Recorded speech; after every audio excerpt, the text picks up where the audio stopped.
마태복음 8장 14절에서 22절에 있는 말씀,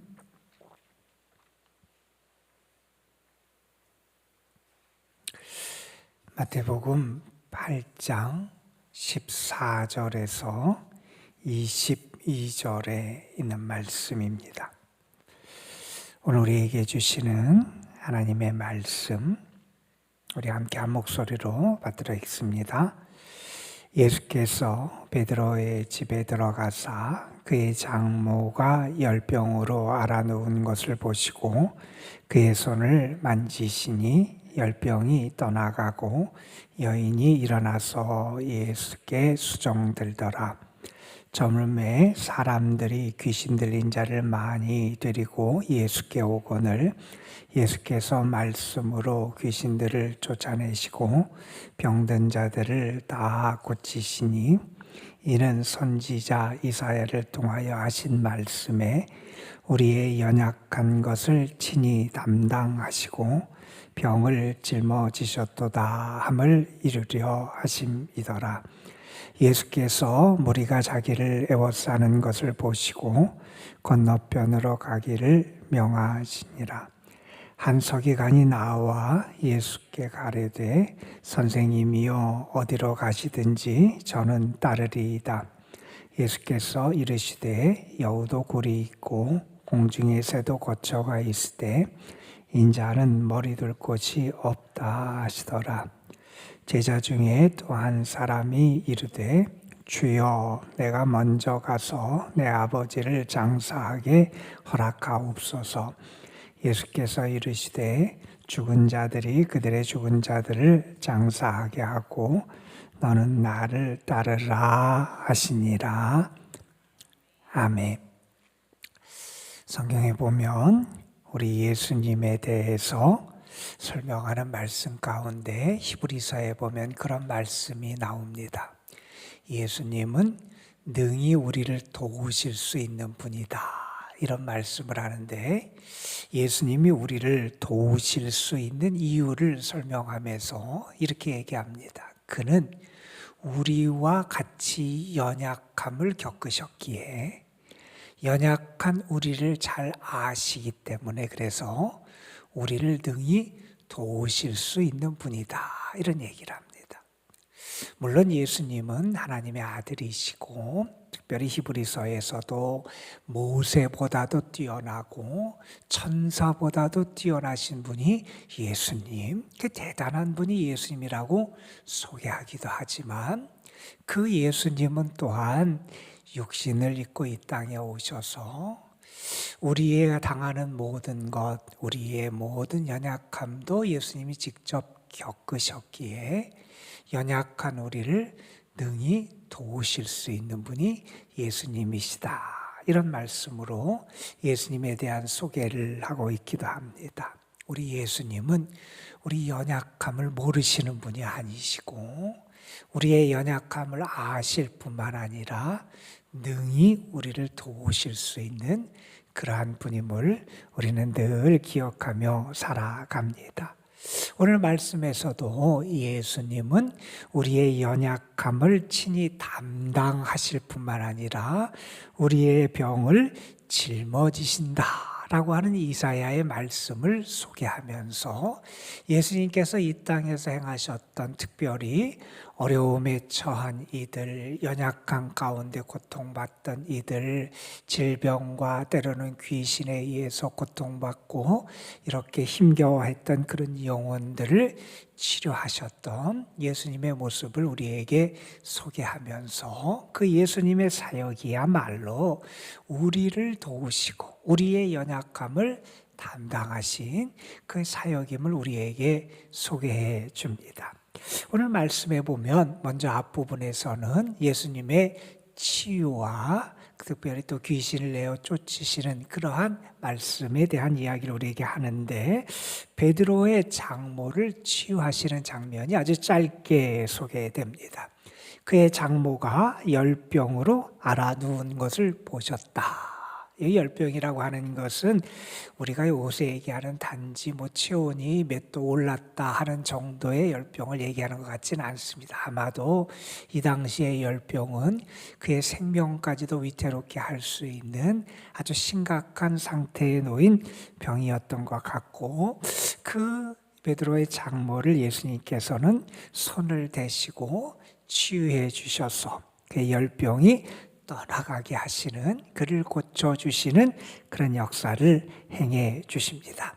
자, 그런데 여러분, 이 베드로의 장모가 예수님에게 은혜를 입고 병 고침을 입은 다음에 했던 모습, 그 여인이 예수님을 대했던 태도, 은혜를 받은 자의 모습이 어떠해야 되는지를 우리에게 아주 잘 보여주는 짧은 편이 등장합니다. 여인이 일어나서 예수께 수종 들더라, 이런 말씀을 합니다. 은혜가 주를 향한 섬김으로 이어지는 모습을 우리가 보게 됩니다. 여러분, 은혜를 받은 사람, 은혜에 대한 보답으로 우리가 주께 섬기고 주께 봉사하고 주께 헌신하는 삶을 살아가잖아요. 그래서 여러분, 은혜를 받은 자는 그의 감동, 그 감격하는 그 마음을 가지고 기쁨으로 주를 섬길 수 있는 사람이 은혜를 받은 사람이다 하는 겁니다. 특별히 은혜를 받은 사람은 그래서 봉사를 하고 헌신을 하더라도 교만해지지 않아요. 왜요? 내가 받은 바 은혜에 대한 나의 응답이기 때문에.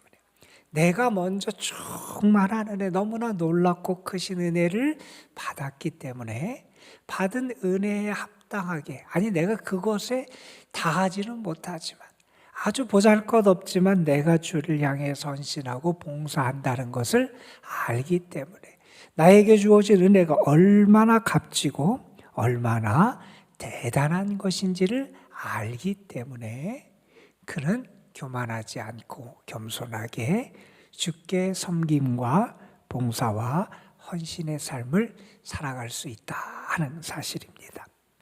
여러분, 그래서 우리가 그럴 필요도 좀 있는 것 같아요.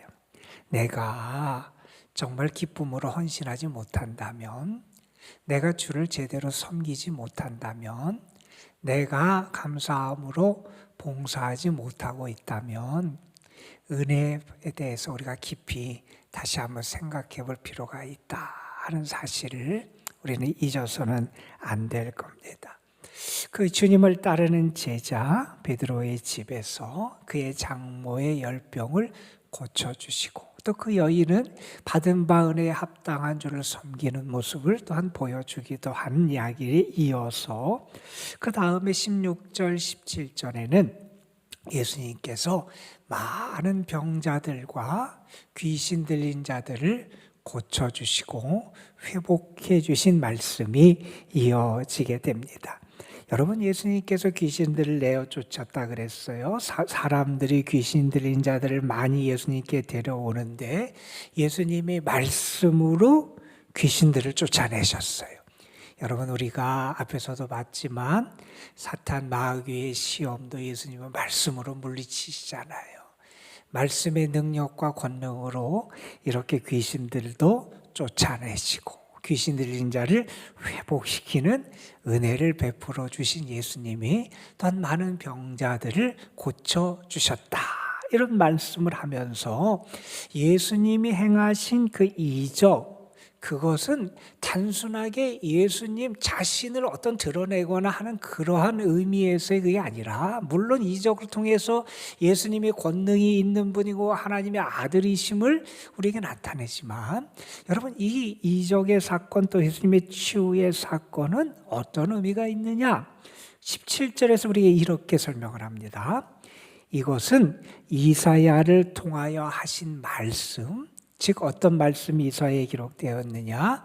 우리의 연약한 것을 친히 담당하시고 우리의 병을 짊어지셨다라고 하는 이 예언의 말씀을 성취한 사건이라는 겁니다. 여러분, 우리가 특별히 마태복음을 보면 이러한 표현이 상당히 많이 등장함을 우리가 알게 돼요. 다른 복음서보다 특별히 구약 성경을 예수님의 생애 혹은 예수님의 활동, 예수님의 사역과 관련돼서 많이 언급을 해요. 그러면서 구약 성경을 언급하는 이유를 이렇게 설명합니다. 이는 이 말씀을 이루려 하심이다. 그래서 예수님이 하신 모든 사역들과 예수님의 말씀과 예수님의 행적들은 이미 하나님께서 예언자들을 통해서 우리에게 예언하신 사건, 메시아가 오시면 하나님의 구원의 역사가 이렇게 이루어질 것이고 하나님의 뜻이 이렇게 성취될 것이고 하나님의 은혜가 우리에게 이렇게 나타낼 것이고 하나님의 구원의 역사를 이렇게 우리에게 이루어 가실 것이라고 하는 그 예언의 말씀을 성취한 사건이다 라는 것을 우리에게 아주 여러 번에 걸쳐서 알려주는데 오늘 말씀에서도 우리가 그 한 면을 보게 됩니다. 예수님이 이렇게 병자들을 고치신 것, 귀신 들린 자들을 회복시켜 주신 것, 이러한 것은 연약한 저희의 연약함을 예수님이 친히 담당하셨다는 거예요. 우리의 모든 죄악을 담당하시고 우리를 구원하시고 우리의 연약함을 담당하시고 우리의 병을 대신 짊어지신, 다시 말해서 고난받고 순환당하는 하나님의 종 메시아의 사역을 이루시고 성취한 사건이라는 겁니다. 우리는 분명히 알아요. 하나님의 말씀이 반드시 성취됨을 알고 무엇보다도 그것을 알 수 있는 대표적인 것이 하나님께서 이미 약속하신 그 메시아의 사역을 예수님을 통해서 분명히 이루어 주셨다는 겁니다. 특별히 여러분, 예수님은 오늘도 우리의 연약한 것을 친히 담당하시는 분이라는 거예요. 그래서 우리가 얼마나 큰 위로와 힘을 얻게 되는지 몰라요. 연약한 우리가 감당할 수 없는 우리의 모든 그것을 주님이 친히 담당하시고 우리의 병을 짊어지시는 대속의 은혜, 우리를 위해서 친히 고난과 수모와 연약함을 담당하신 그 사랑과 은혜를 우리가 다시 한번 깨닫게 됩니다. 그걸 통해서 우리를 치유하시고 회복시켜 주시는 분이 우리 예수님이시다 하는 사실입니다.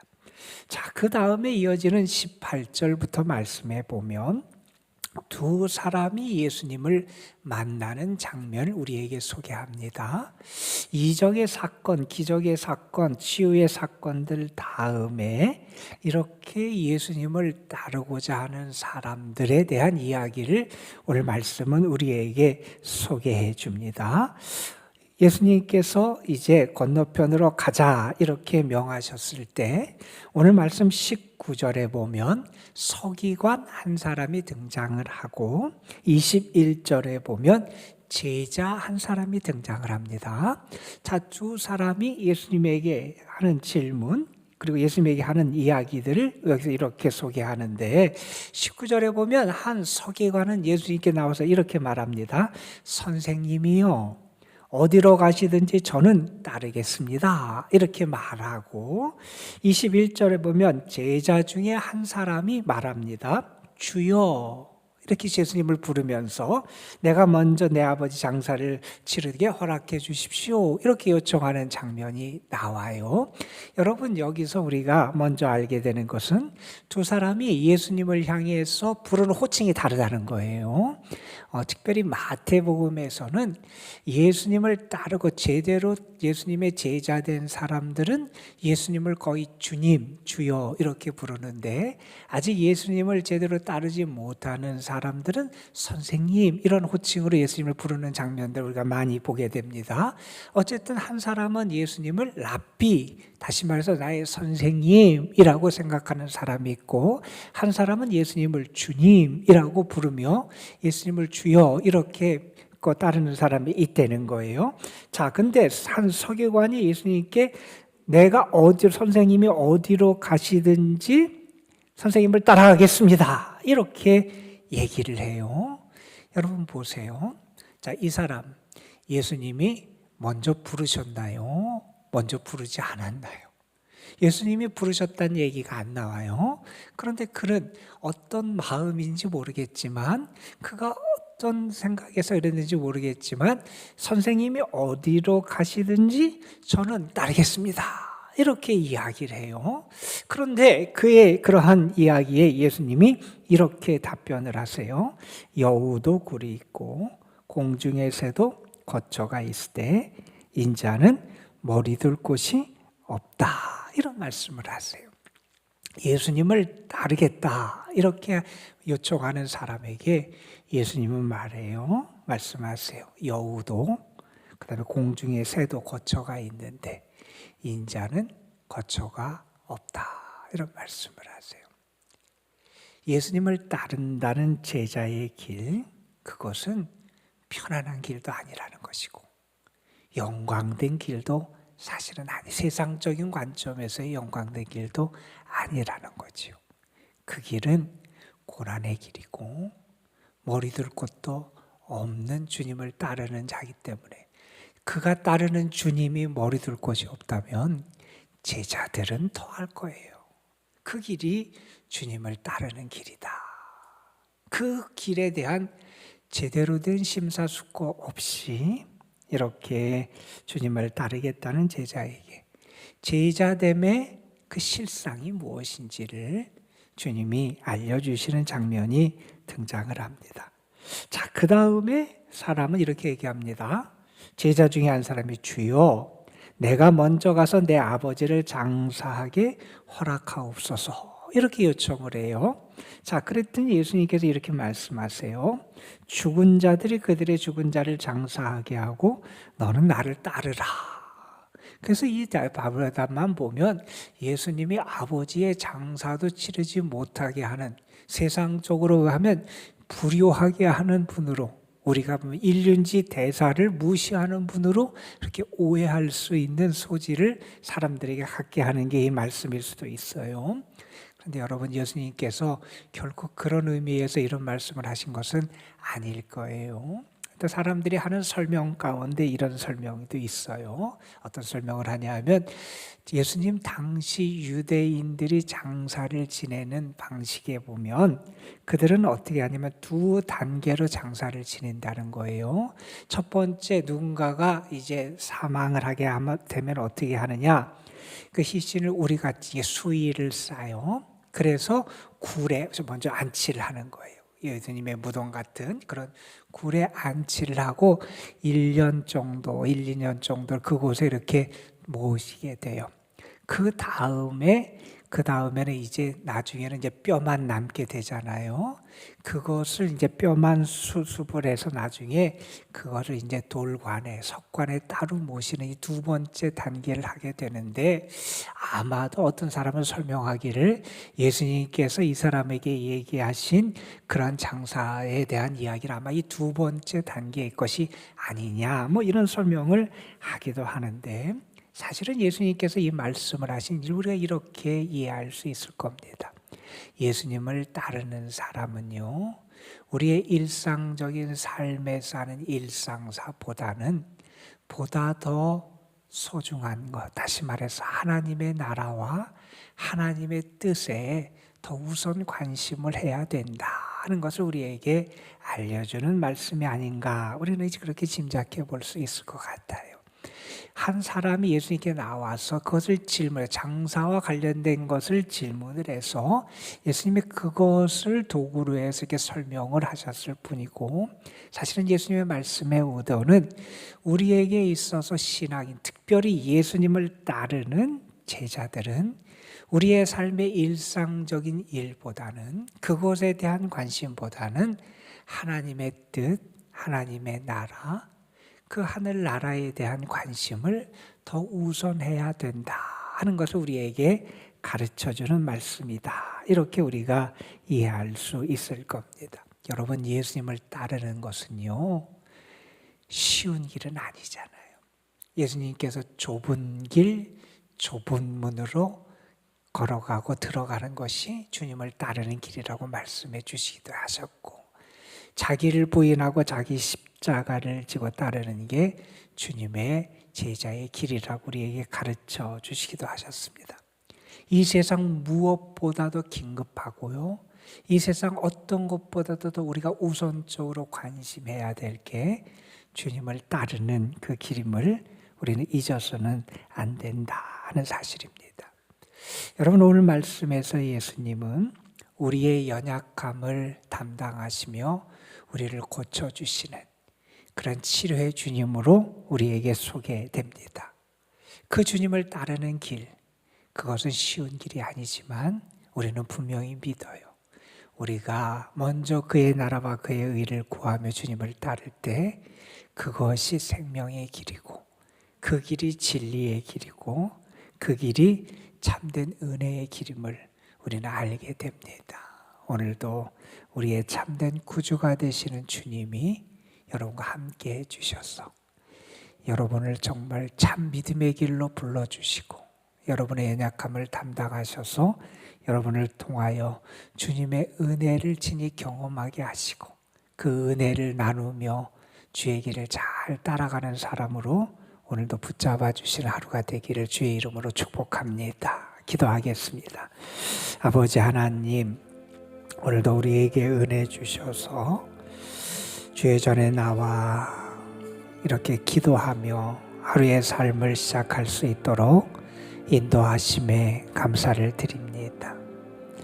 이 자리, 이 시간이 그냥 거저 왔다 거저 흘러가는 시간이 되지 않게 하여 주시고, 주님의 은혜를 체험하는 귀한 시간, 은혜의 체험의 자리가 되게 하여 주시고, 베드로의 장모가 은혜를 체험하고 정말 기쁨으로 주를 섬기고 수종 들었듯이 우리가 주의 은혜를 체험하고 주님을 향한 진실한 믿음, 진실한 섬김, 주님을 따르는 진실한 삶을 회복하는 축복의 자리가 될 수 있도록 인도하여 주옵소서.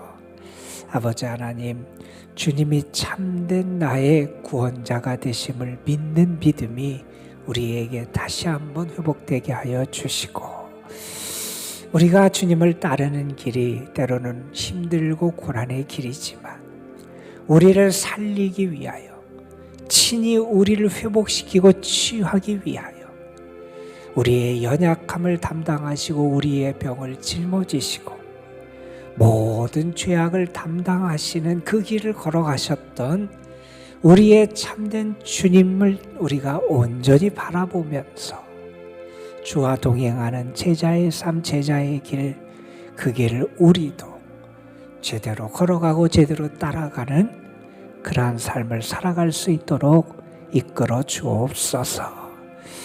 우리가 때로는 기도하고 생각하고 결단한다 그러지만 자꾸 세상 것 때문에 무너지기도 하고 눈앞에 벌어지는 현실과 상황 때문에 믿음의 길, 제자의 길을 소홀히 여길 때도 있습니다.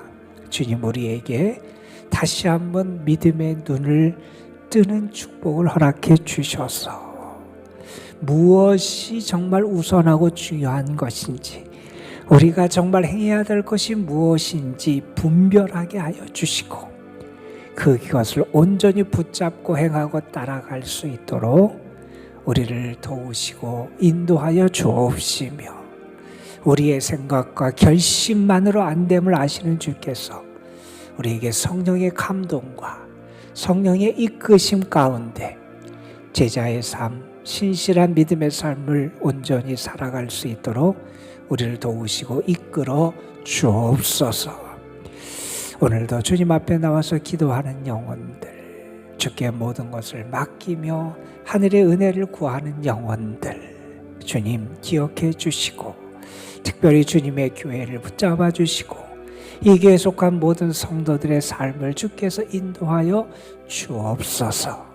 무엇보다도 우리 연로하신 분들, 병중에 있고 병상에 있고 어려운 가운데서 연약한 가운데 있는 이들 하나님 긍휼히 여겨 주시옵시고 오늘도 주의 손길로 저들을 만져주셔서 다시 일어날 수 있는 은혜도 주시고 저들이 주님을 통해서 참된 위로와 소망을 붙잡을 수 있도록 역사하여 주옵소서. 기도하는 이 시간 온전히 주님만 바라보고 주님만 의지하고 참 믿음으로 기도할 수 있는 저희들 되게 하여 주시고, 우리의 믿음의 간구가 땅에 떨어지지 않음을 믿으면서 주님을 향하여 부르짖는 귀한 시간, 그래서 약속하신 대로 우리를 위하여 크고 은밀한 일을 행하시는, 놀라운 일을 행하시는 하나님의 역사를 경험하는 저희들 되게 하옵소서. 우리 구주 예수 그리스도의 이름으로 기도드리옵나이다. 아멘.